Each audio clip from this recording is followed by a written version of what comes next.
Bonjour à toutes et à tous et bienvenue dans ce flash d'information. Le secrétaire exécutif du Conseil de l'Entente, Marcel Amontano, a été reçu en audience hier au Palais de la Marina par le président Patrice Talon.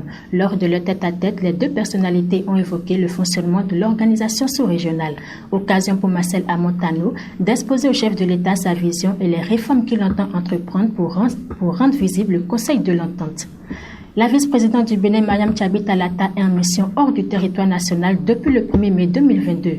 L'objectif de celle-ci est de solliciter des soutiens à la candidature béninoise au poste de secrétaire général du Conseil africain et malgache pour l'enseignement supérieur CAMES. La première étape de cette tournée, déroulée du 1er au 5 mai 2022, a été la République centrafricaine où elle a rencontré le président Faustin Archange Touadéra ainsi que certains membres de son gouvernement. La deuxième étape de cette mission se déroule du 8 au 12 mai et conduira Mariam Tchabi Talata au Sénégal, au Niger et au Cameroun. Il faut préciser que la candidature béninoise à ce poste est portée par Christine Wensavi, enseignant-chercheur à la faculté d'agronomie à l'université de Parakou.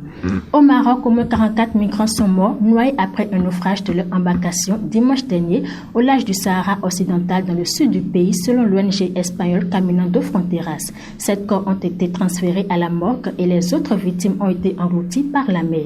12 autres migrants ont survécu à ce naufrage et ont été arrêtés, selon la fondatrice de l'ONG, mais aucune confirmation de ce naufrage meurtrier n'a pour le moment été obtenue auprès des autorités marocaines.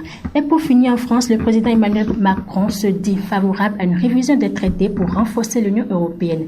Il a fait savoir ce lundi à Strasbourg, en clôture de la conférence sur l'avenir de l'Europe. Le président français estime que l'Union européenne doit renforcer son efficacité pour décider vite de manière unie en investissant au bon endroit, en ne laissant personne au bord de la route. Mais 13 des 27 pays de l'Union européenne s'opposent au lancement d'une telle procédure.